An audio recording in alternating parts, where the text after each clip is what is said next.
के वोटर्स की। ये जानेंगे कि वे क्या कुछ सोचते हैं चुनावी वायदों के बारे में, चुनावी मुद्दों के बारे में, राजनीतिक दलों के बारे में और जमशेदपुर के बारे में। तो आइए चलते हैं मतदाताओं के पास। हम आ पहुंचे हैं जमशेदपुर के मानगो चौक पर और यहाँ चारों तरफ हमारे सामने पब्लिक खड़ी है, वोटर्स खड़े हैं। उनसे हम बात करेंगे जमशेदपुर के बारे में, उनके नब्ज को टटोलेंगे। ये बताइए कि इस बार जमशेदपुर में कौन कौन से मुद्दे हैं जो प्रभावी? जमशेदपुर में दो बहुत बड़े मुद्दे थे। एक था कि यहाँ के लोगों को पासपोर्ट बनाने के लिए रांची जाना पड़ता था, और दूसरा अभी भी ये ज्वलंत मुद्दा है कि यहाँ के लोगों को एयरपोर्ट की सुविधा नहीं है, फ्लाइट पकड़ने के लिए रांची जाना पड़ता है।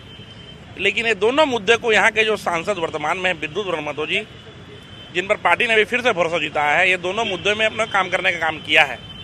पासपोर्ट के लिए लोगों को अब रांची नहीं जाना पड़ता है, और विगत 2 महीना पहले इस राज्य के मुख्यमंत्री और इस देश के नागरिक उड्डयन मंत्री के साथ यहाँ के सांसद ने यहाँ एयरपोर्ट का भी शिलान्यास कर दिया। तो निश्चित रूप से जो पब्लिक को परेशान करने वाले मुद्दे थे, यहाँ के सांसद ने उनका समाधान किया है। इसलिए हम लोग चाहेंगे कि दोबारा उनको हम लोग मत दे के विजयी बनाएं, जिससे कि और भी जो परेशानियां लोगों को होगी वो पूरी तरह खत्म हो जाएगी। कौन से मुद्दे ऐसे हैं जो बाकी हैं, जिनके बारे में हम कह सकते हैं कि वो पूरे नहीं हुए हैं और ये पब्लिक के मन में है कि उम्मीद करेंगे अपने भावी सांसद से? क्या मुद्दे हैं?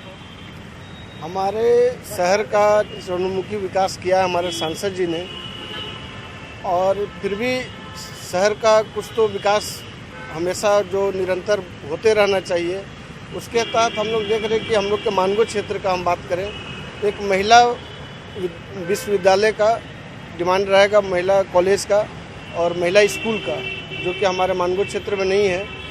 और उसके अलावे बहुत सी चीज़ें हैं, जैसे कि नेशनल हाईवे का मुद्दा है जो कि अब रुका हुआ है चुनाव आयोग के निर्देश के लिए। वो एक मुद्दा है जिसको कि सांसद जी ने पूर्ण करने का काम किया है। और इसके अलावा सारे मुद्दे को लगभग सांसद जी ने उठाया है, और सबसे ज़्यादा प्रश्न वगैरह करते हैं। तो हम चाहेंगे कि यही सांसद जी दोबारा आएँ चुन करके। अगर राजनीतिक दलों की बात करें तो यहाँ पर कौन कौन से दल आपकी नज़र में प्रभावी रहे अब तक के जो संसदीय चुनाव है? जो कहा जाता है कि 2 पार्टियों के बीच ये सीट झूल रही है, इस साल की अगर बात करें तो किस तरह का दृश्य नज़र आता है? इस बार तो महागठबंधन और भारतीय जनता पार्टी के 2 ही प्रत्याशी अभी सामने हैं। इस अनुसार से जो दोनों पार्टी में लड़ाई होगी, संघर्ष होगा। और सबसे बड़ी बात है कि जनता को बहुत बड़ा मांग यहाँ पर था कि चिकित्सा के क्षेत्र में, शिक्षा के क्षेत्र में हम बहुत पिछड़े हुए हैं। आज NH की बदहाली है, जो कि पूर्व से भी लोगों का मांग था कि NH का हम विकास कर देंगे, यहाँ शिक्षा होगा, ये सब का अभाव है। पेयजल की भी अगर कुछ टिस्को इलाका को छोड़ दिया जाए तो पानी की व्यवस्था भी बहुत जर्जर है। आज बगल का क्षेत्र बालीगुमा में आज पानी का योजना का जो ऐलान बार बार होता है, लेकिन आज भी पीने का पानी नहीं है, सुलभ शौचालय तक नहीं है। तो विकास का जो पैमाना है, माननीय संसद ने इस पर ध्यान नहीं दिया। कारण क्या रहा वो संसद जी बताएंगे या जवाब जनता देगी। लेकिन विकास की आवश्यकता है, इसके तरफ में यहाँ के जो प्रत्याशी हैं महागठबंधन की तरफ भी लोग जनता देख रही है। क्या क्या मुद्दे हैं आपकी नज़र में? हमारे नज़र से मुद्दे तो बहुत अनेक हैं, जैसे कि बिजली पानी की जो समस्या है कुछ हद तक निजात हुआ है, मगर अभी भी लोग बहुत ही परेशान हैं। जैसे कि अभी आंधी तूफान आने से परसों रोज की घटना है, जो कि पूरा मानगो पूरा अंधेरे में छा गया। इसको लेकर के हाहाकार मची हुई थी जनता के बीच में कि हमें इसको सरकार दुरुस्त करे, जल्द से जल्द इस पर काम करे कि हमारा जो भी परेशानियां हैं जनता के बीच में उसको निजात दिलाए। बताना चाहेंगे कि 2 तरह का जमशेदपुर है, एक गैर टिस्को क्षेत्र है, एक टिस्को क्षेत्र है। टिस्को क्षेत्र में ऐसी समस्याएं बहुत कम देखने को मिलती हैं, बिजली पानी 24 घंटे उपलब्ध है, शिक्षा की बेहतर व्यवस्था है। ऐसे में जो गैर टिस्को इलाके हैं वहां पर इस तरह की समस्याएं ज़्यादा है। तो उस बारे में हम बात करते हैं कुछ लोगों से। विकास, ये बताइए कि ये जो 2 तरह का जमशेदपुर है और आप ये जो बातें सुन रहे हैं, पानी बिजली, ये टिस्को इलाके में इस तरह की समस्याएं देखने को नहीं मिलती और ये यहाँ पर बहुत विकराल रूप में होती है। इसको भी लेकर के कई लड़ाइयाँ लड़ी गई हैं। निगम जो जमशेदपुर में बनाने की बात थी उसको लेकर के एक लड़ाई पहुंची है। लगता है कि ये एक बहुत बड़ा मुद्दा बनकर इस बार चुनाव में उभरेगा। निश्चित रूप से ये मानगो के जनता के लिए दुर्भाग्य की बात है कि कैबिनेट में नगर निगम बनने के बाद भी यहाँ चुनाव नहीं हुआ। लेकिन जो यहाँ के लोग हैं उनसे नगर निगम के बायलॉज के तहत टैक्स वसूला जा रहा है। जो लोग टैक्स नहीं देते हैं उसमें 2000 पेनल्टी लगाया जाता है।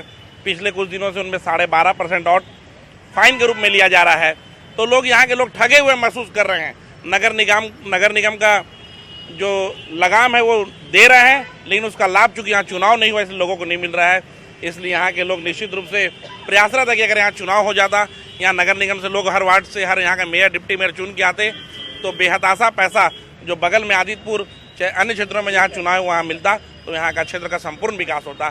इसलिए हम आपके माध्यम से मांग भी करते हैं कि अगर नगर निगम का चुनाव नहीं हो रहा है तो यहाँ जो होल्डिंग टैक्स के नाम में मोटी रकम जो उगाई जा रही है, इसको सरकार को बंद करना चाहिए, ध्यान देना चाहिए, क्योंकि इसका बुरा प्रभाव हमारे दल में पड़ रहा है।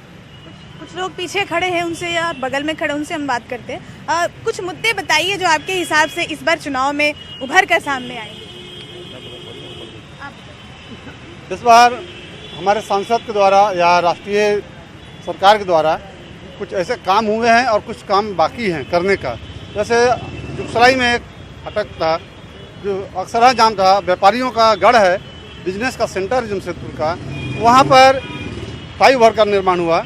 और भी कुछ ऐसे समस्याएं हैं, जैसे यहाँ अस्पताल का है जो बहुत ही जर्जर स्थिति में है, स्वयं अस्पताल बीमार है। चाहूँगा कि अब की बार हमारे सांसद इस अस्पताल पर ध्यान दें, क्योंकि यह छोटा नागपुर प्रमंडल का एक बहुत बड़ा अस्पताल है और गरीब गुरबों का रखवाला है। यहाँ दवाइयाँ होती हैं, आशा करके लोग यहीं आते हैं, पर किसको के माध्यम से लोग को राहत मिलती है। यहाँ जैसे आपने कहा कि 2 हैं, शहर है, एक टाटा है और एक गैर सरकारी क्षेत्र है। तो यहाँ गैर सरकारी लोगों के लिए भी टाटा जैसी सुविधा इस बड़े अस्पताल में होनी चाहिए। और यहाँ के सांसद ने गांव देहात में बहुत अच्छा काम किया है और आशा करते हैं कि और रहेंगे तो और भी और अच्छा काम होगा। ये वोटर्स की आवाज़ है कि जो 2 तरह का शहर है, एक टिस्को क्षेत्र है, एक गैर टिस्को क्षेत्र है, वो नहीं होना चाहिए। एक रूपता होनी चाहिए। जो गैर टिस्को इलाके के लोग हैं उनको भी बराबर सुविधाएं मिलनी चाहिए। ये एक बहुत बड़ा मुद्दा है, जैसा यहाँ वोटर्स बता रहे हैं। हम कुछ और लोगों से बात करते हैं। ये बताइए कि क्या मुद्दे आपको लगते हैं इस बार चुनाव में मुख्यतः रहे? विकास, साफ सफाई, रोड नाली, आम पब्लिक को यही चाहिए। पेयजल की सुविधा और मेन एक मुद्दा है जो स्कूल की जो मनमर्जी जो फीस बढ़ाते हैं, माननीय सांसद से चाहूँगा कि उस पर रोक लगे। जो प्राइवेट स्कूल और जो सरकारी स्कूल है उसकी सुविधा अपग्रेड होनी चाहिए। आपके बढ़ाया हिसाब से जाए। क्या? मानगो में समस्या तो अनेक है, मगर अभी भाजपा सरकार आने के बाद बहुत सा सुविधा हुआ है। जगह जगह बाथरूम बना है, रोड नाली बना है, और हम चाहते हैं सांसद जी आगे भी अच्छा कार्य करेंगे। जैसे भी जुगसलाई में पुल का निर्माण करवा रहे हैं और एयरपोर्ट का धालुमगढ़ में निर्माण करा रहे हैं, वैसे भी और भी काम करें मानगो में आकर। एयरपोर्ट अगर बन जाए धालुमगढ़ में तो आसानी होगी, क्या कुछ होगा? हाँ, बहुत आसानी होगी। यहाँ से रांची और कलकत्ता जाने वाले लोग धालुमगढ़ से जाके अपना बाहर जा सकते हैं। कुछ और लोगों से बात करते हैं। काफ़ी कुछ सामने आ रहा है छन करके। एयरपोर्ट की बात है, बनी नहीं है, लेकिन उम्मीद है कि बहुत जल्द अब बन जाएगी। उस पर काम शुरू हुआ है, शिलान्यास हुआ है। शिक्षा की बात है, स्वास्थ्य की बात है, गैर टिस्को और टिस्को क्षेत्र की बराबरी का प्रश्न है। हम जानना चाहते हैं, एक युवक बैठा है, उससे पूछते हैं आपके हिसाब से क्या क्या मुद्दे इस बार चुनाव में रहे? क्या बताना, आप तो देख ही रहे कि परसों दिन की बात है कि बारिश हुई कि देख रहे 2 रोज आदमी लाइट के बिना कितने तड़प के रहा। क्या होता है जब बारिश होती है इस क्षेत्र में जो टिस्को इलाका नहीं है? आपको लगता है कि वायरिंग वगैरह कुछ अंडरग्राउंड नहीं होने की वजह से ऐसा होता है? क्यों ऐसा होता है? ये तो सरकार के हाथ में है, ये तो सरकार ही कर सकते हैं जो करना है। ये तो हम तो आम जनता, हम क्या कर सकते हैं, इसलिए हम कुछ बोल नहीं सकते। जो करना सरकार करेगी। तो देखिए, ये जो लोग हैं ये बता रहे हैं कि किस तरह से थोड़ी सी बारिश या आंधी तूफान में तार टूट कर गिर जाते हैं, बिजली जो है वो चली जाती है, फिर घंटों जो है उस पर काम होता है, उसके बाद बिजली आ पाती है। और ऐसा गैर टिस्को इलाके में होता है। अंडरग्राउंड केबल की व्यवस्था नहीं है और तमाम तरह की जो यहाँ पे व्यवस्थाएं हैं वो ऐसी नहीं है कि 24 घंटे बिजली उपलब्ध हो सके। वितरण की समस्या है, तो ये भी एक प्रमुख समस्या उभर कर सामने आई है। हम अब लेते हैं छोटा सा ब्रेक और ब्रेक के बाद कुछ और वोटर्स से हम बात करेंगे। और अब हम बात करेंगे डिमना चौक पर मौजूद लोगों से कि क्या क्या मुद्दे हैं और उसके अलावा चुनावी दंगल की क्या स्थिति है। जमशेदपुर के चुनावी दंगल की बात करें तो बड़ा दिलचस्प मुकाबला यहाँ पर है। भाजपा के जो निवर्तमान सांसद विद्युत महतो हैं, उनको फिर से टिकट मिला है और महागठबंधन के प्रत्याशी के रूप में अप्रत्याशित तरीके से चंपाई सोरेन जी का नाम आया है और वो दंगल में खड़े हैं जो वर्तमान में सरायकेला के विधायक हैं। इसी बीच में जनमत से सूर्य सिंह बेसरा ने चुनावी समर में कूदने का मन बनाया और घोषणा भी कर डाली है। तो कुल मिलाकर के आम तौर पर जेएमएम और बीजेपी के बीच सालों से जमशेदपुर की सीट झूलती रही है, कभी जेएमएम के कब्जे में, कभी बीजेपी के कब्जे में, और इस बार जेएमएम को मिला है महागठबंधन में जमशेदपुर की सीट। तो अब देखना है कि चुनाव में कौन जीतता है। लेकिन उससे पहले हम ये जानने की कोशिश करेंगे कि आखिर जनता सोचती क्या है इस चुनावी दंगल के बारे में, उनको क्या लगता है, किसका पलड़ा भारी होगा, क्या कुछ होगा। तो आइए बात करते हैं। आपको क्या लगता है, इस बार कहा जा रहा है कि मोदी लहर है पहले की ही तरह, तो क्या ये बीजेपी के लिए फिर से एक मौका होगा कि वो जमशेदपुर सीट हथिया ले, या महागठबंधन के प्रत्याशी वाकई चुनौती देंगे? मुझे हंसी आती है, महागठबंधन की अब प्रत्याशी खड़ा करके कोई लाभ नहीं। और मैं बताना चाहता हूं, मोदी जी की लहर थी, लहर है और लहर रहेगी। और उनका 56 इंच का सीना विद्युत बरन महतो जी ये सीट उनको दिलाकर जता देगी कि 56 इंच का सीना माननीय मोदी जी का भी है और विद्युत बरन महतो जी का भी 56 इंच का सीना है। विद्युत बरन महतो का जितना कोई दिक्कत नहीं पड़ेगा, इस मत कोई कॉन्टेस्ट नहीं आता। आपको क्या लगता है, त्रिकोणीय मुकाबला है या दो है, क्या है? नहीं, मुकाबला जो भी हो, लेकिन ये इनका एकदम विद्युत चरण महतो एकदम क्लियर कहा है कि ये आदमी भी बहुत अच्छे आदमी, फील्ड वर्कर हैं, कॉमन पीपुल हैं। अभी वो एमपी हो गए हैं, लेकिन हम जो देख रहे हैं एकदम कॉमन, ऐसा जैसा हम आप ये सब मिलते हैं इसी तरह उनसे भी मिलते हैं, इसलिए सब आदमी। दूसरी बात है कि मोदी साहब जब से बने हैं, हम बुजुर्गों को इतना ज़रूर हुआ कि दिल बड़ा शांत हो गया है कि भाई एक अच्छा बागडोर देश का एक आदमी के पास गया है, जो इंडियन कल्चर जिनमें है सब कुछ, वो सब कुछ समझते हैं इंडिया के पब्लिक के विषय में, गरीब अमीर सब तरह का आदमी के से उनको है। इसलिए हमको लगता है बुद्धिजीवी जितने हैं इतना ज़रूर सोचते हैं। मोदी लहर भी है, साथ साथ दूसरी बात कैंडिडेट भी बहुत अच्छे कैंडिडेट में से है। क्या लगता है, जैसे कहते हैं कि कुर्मी वोट का बहुत वैल्यू होता है जमशेदपुर में, या फिर जो ट्राइबल हैं वो दोनों जिस तरफ जाते हैं वो जीतता है, और यही वजह है कि हमेशा किसी महतो को खड़ा कराया गया है। इस बार बीजेपी से खुद विद्युत महतो हैं, लेकिन महागठबंधन से ट्राइबल वोटों को खींचने के लिए चंपाई सोरेन जी को खड़ा किया गया है। फिर सूर्य सिंह बेसरा जनमत से खड़े हैं, वो दोनों को हटाने की बात करते हैं। क्या लगता है, क्या? हम वैसी सरकार चाहते हैं कि एक स्थायी सरकार हो और जो कि सब मिल करके चले, और ये बर्डन फिर जो है ये जनता पर नहीं आ जाए, क्योंकि हम ही लोग टैक्स देते हैं और नेता लोग जब मौज उड़ाते हैं और फिर मन ये इलेक्शन ला देता है और हर एक चीज महंगे। महतो जी एक तरफा जीत रहे हैं, उनके टक्कर में कोई नहीं है। हालांकि वो व्यक्ति विशेष के रूप में भी वो अच्छे पहचान बना चुके हैं और काम भी अच्छे किए हैं, और केंद्र में मोदी सरकार और भारतीय जनता पार्टी के सरकार आए, पूरा देश का सोच है और हम लोगों का भी सोच वैसा ही है, जो कि जैसे कि यहाँ पर चंपाई सोरेन जी खड़े हैं। खैर उनका कोई मतलब मुकाबला नहीं है, बीजेपी के साथ उनका कोई मुकाबला नहीं है। सूर्य सिंह बेसरा ये लोग जो 1500 वोट अपने जो है ऐसे ही लाएंगे, और मैं ज़्यादा बुराई नहीं करना चाहता हूँ मैं, परंतु ये जरूर है कि भारतीय जनता पार्टी यहाँ बहुत अच्छे मतों के अंतर से जीतेगी। क्या कास्ट कोई फैक्टर है? जमशेदपुर में कोई कास्ट फैक्टर कभी भी नहीं रहा है, और जो स्थानीय निकाय, स्थानीय लोग पार्टी जो है वो अपने समझ और अपने क्या बोले कैपेसिटी के अनुसार अपना प्रत्याशी तय किए हैं। जिस तरह से आज तक जो राज्य आज़ाद हुआ और जो उन लोगों की समझदारी थी, जो उन लोगों की क्या बोलते राजनीतिक ये थी, उसकी वह 14 साल से आप तुलना कर लीजिए, बाकी का 5 साल हमारे बीजेपी से तुलना कर लीजिए। और जहाँ तक देश का सवाल है तो मोदी का विकल्प इस देश में कभी कांग्रेस पार्टी नहीं दे सकी, और किसी पार्टी की बात ही छोड़ दीजिए। कास्ट कोई बहुत बड़ा फैक्टर नहीं है, क्योंकि हम लोग हमेशा चुनाव पर ध्यान देते रहते हैं और हम लोग थोड़ा इंटरेस्ट भी रहता है राजनीतिक से। हमने हमेशा देखा है कि जमशेदपुर क्षेत्र में कास्ट कोई बड़ी बात नहीं रखती है, और निश्चित तौर पर इस बार जो हमारे पूर्व सांसद जी हमारे जो विद्युत महतो जी का जीत सुनिश्चित है, क्योंकि उनकी कार्यशैली जमशेदपुर और अन्य क्षेत्रों में उनका कार्य काफ़ी सराहनीय रहा है। क्या युवा वर्ग को कास्ट से कोई मतलब है, या वो क्या सोचता है, वो क्या सोच कर वोट देगा? यहाँ पर सबसे बड़ा मुद्दा जो है रोजगार का है। और देखिए मोदी सरकार में हमारे जमशेदपुर में ही कौशल विकास केंद्र जगह जगह खुला हुआ है और लोगों को जो निःशुल्क शिक्षा भी मिल रहा है। जो लोग मैट्रिक फिर पास नहीं हो पाए थे उन लोगों को NIOS बोर्ड के माध्यम से फ्री में मैट्रिक दिलाया जा रहा है। फिर कौशल विकास केंद्र के माध्यम से उन लोगों को प्रशिक्षण दिया जा रहा है और रोजगार लोगों को मिल रहा है। युवा को रोजगार चाहिए अपनी जीविका के लिए, अपने आगे बढ़ने के लिए। और मोदी सरकार वो पूरा प्रयास है मोदी सरकार का कि लोगों को रोजगार मिले, युवाओं को रोजगार मिले, शिक्षा मिले और वो अपने उनका जो सपना है वो पूरा करें। तो निश्चित तौर पर बीजेपी इस पर सफल रही है। जमशेदपुर में कभी ना कास्ट मुद्दा था, ना इस बार भी रहेगा। जहाँ तक आपने रोजगार का बात किया है तो केवल रोजगार ही आप विपक्षी दल हल्ला कर रहे हैं।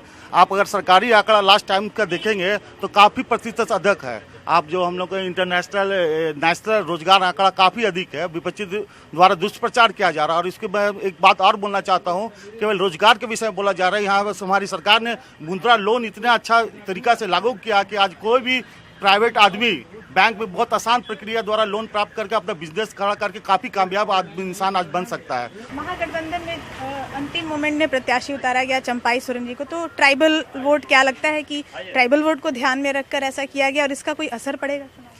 नहीं, इस चुनाव में कास्ट नहीं राष्ट्र फैक्टर है और राष्ट्र को लेके जितने भी जमशेदपुर वासी हैं सब राष्ट्र को समर्पित हैं और राष्ट्र के नाम पे वोट देना चाह रहे हैं। मुख्यतः कितने दलों के बीच मुकाबला आपको लगता है? यहाँ 2 ही दल के मुकाबला है और कास्ट फैक्टर है। अगर आज भारतीय जनता पार्टी से विद्युत वरण महतो को अगर टिकट मिला है तो सिर्फ कास्ट फैक्टर के वजह से ही उनको मिला है, नहीं तो भारतीय जनता पार्टी के पुराने दिग्गज नेताओं को दरकिनार करते हुए 2014 में विद्युत महतो को इसलिए टिकट मिला क्योंकि वो महतो थे। झारखंड मुक्ति मोर्चा से बोरो खिलाड़ी के रूप में उनको महतो होने की वजह से टिकट दिया गया भारतीय जनता पार्टी से। इसलिए कास्ट बहुत बड़ा मुद्दा है और कास्ट मुद्दा हावी रहेगा। और चंपाई सोरेन ट्राइबल वोट के साथ शहरी वोटों को भी उनको बहुत बड़ा मिलेगा। अभी चुनाव प्रक्रिया शुरू नहीं हुई है, शुरू होने के बाद जो लहर चलेगी चंपाई सोरेन के तरफ वो एक तरफा होगा और लाखों मतों के अंतर से चंपाई सोरेन जीत दर्ज करेंगे जमशेदपुर संसदीय क्षेत्र से। कास्ट तो पूरा फैक्टर है, कास्ट बिना फैक्टर किए हुए 14 में बोरो प्लेयर को खड़ा किया था, JMM से तोड़ के ला के बीजेपी टिकट दिया था विद्युत वरण महतो को, तो कास्ट फैक्टर तो ही है। बिना कास्ट फैक्टर हुए कैसे कि लोकसभा चुनाव लड़ा गया। और जो विकास का बात हो रहा है, आज भी जितना शौचालय बना है वहाँ पानी का सुविधा नहीं है, बांस मारता, गंदगी का अंबार लगा हुआ है। अभी भी नली का जो कचरा उठता है 10 दिन से रोड नली में साफ सफाई नहीं हो रहा है। रोड अगर नली से निकाल दिया तो रोड में 5 दिन से रह रहा है, तो कौन देखेगा ये सब? क्या वाकई यहाँ का यूथ कास्ट को सोचकर वोट डालेगा या जो भी लोग हैं? सबसे पहले यूथ यहाँ पर किसी भी तरीके से कास्ट के ऊपर फोकस नहीं होता, लेकिन यहाँ पर जो कुछ पार्टियां हैं वो कास्ट को इतना ज़्यादा फोकस करती हैं। एक चीज़ें मैं आपके सवाल से जाके बोलूँगा, हमने स्कूलों में पढ़ा था यूनिटी इन डाइवर्सिटी, अनेकता में एकता है। आज के तारीख में देश में ये हालात है कि एक रूपता में एकता बनाने की कोशिश की जा रही है, जो किसी भी तरीके से संभव नहीं है। आपको सबको लेके चलना पड़ेगा और यहाँ पर इनके अभी जो मोदी जी थे उनका ही सबका साथ सबका विकास था। इसका मतलब होता है अनेकता में एकता, एक रूपता में एकता नहीं। और दूसरी चीज, 70 सालों में पहली बार ऐसा हुआ कि 5 साल में पता ही नहीं चला सत्ता कौन था विपक्ष कौन था। इवन मीडिया के भी कुछ ऐसे साथी हैं जो सवाल पूरे 5 साल केवल विपक्ष से पूछते चले गए। मतलब हर गलत नीतियों के लिए नेहरू जी जिम्मेदार, जो 1967 में निकल लिए, और हर अच्छे काम के लिए मोदी जी जिम्मेदार।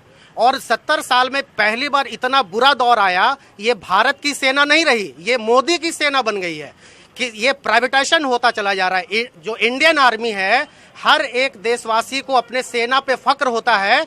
और दूसरी बात, नेता का 56 इंच का सीना नहीं होना चाहिए, सीना के साथ दिल भी होना चाहिए। और जिस नेता के पास दिल होगा, पब्लिक का वोट उसी को मिलेगा, सीना वालों को वोट नहीं मिलता है। धन्यवाद।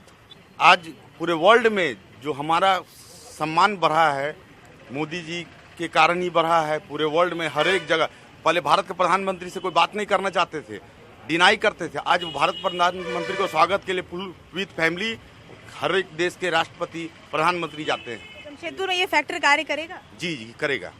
जमशेदपुर में मैं तो एक ही शब्द बोला कि नीतीश भारद्वाज जब सांसद हो सकते हैं तो कोई भी सांसद हो सकता है। किसी भी कैंडिडेट को खड़ा किया जाता वो बीजेपी से जीतेगा। जमशेदपुर में कास्ट फैक्टर काम करेगा, मोदी फैक्टर काम करेगा, विकास फैक्टर क्या काम करेगा? हम लोग को तो लग रहा है कि ऐसा एमपी हम लोग का मिलेगा नहीं। अगर विद्युत चला जाएगा तो अंधेरा हो जाएगा। लालटेन युग में हम लोग जाने नहीं चाहते हैं। विद्युत चाहिए और विद्युत यहाँ रहेगा और विद्युत के द्वारा ही यहाँ विकास होगा। फैक्टर क्या रहेगा? कास्ट, विकास, मोदी फैक्टर? नहीं, विद्युत महत्व, कर्मशीलता और यहाँ का सारे लोग ने मोदी जी को अभी देश के प्रधानमंत्री के रूप में देखने चाह रहे हैं। विदेशों, हमारे पड़ोसी देशों का भी हमारा ऊपर बुरी नज़र है और उसको मुंह तोड़ जवाब देने के लिए मोदी ही एक सक्षम है जो कि हमारा देश को सुरक्षित रख सकते हैं। हमें सुरक्षित भी रहना है, क्षेत्र का विकास भी करना है, यही हमारा प्रयास है। जय। तो जमशेदपुर में कास्ट फैक्टर कार्य करेगा, विकास फैक्टर या मोदी फैक्टर, ये तो आने वाले चुनाव परिणाम में पता चलेगा। फिलहाल कहता है वोटर में आज जमशेदपुर के वोटर्स की हम पड़ताल कर रहे थे। तो आज के एपिसोड में बस इतना ही और हमें दीजिए इजाज़त। नमस्कार।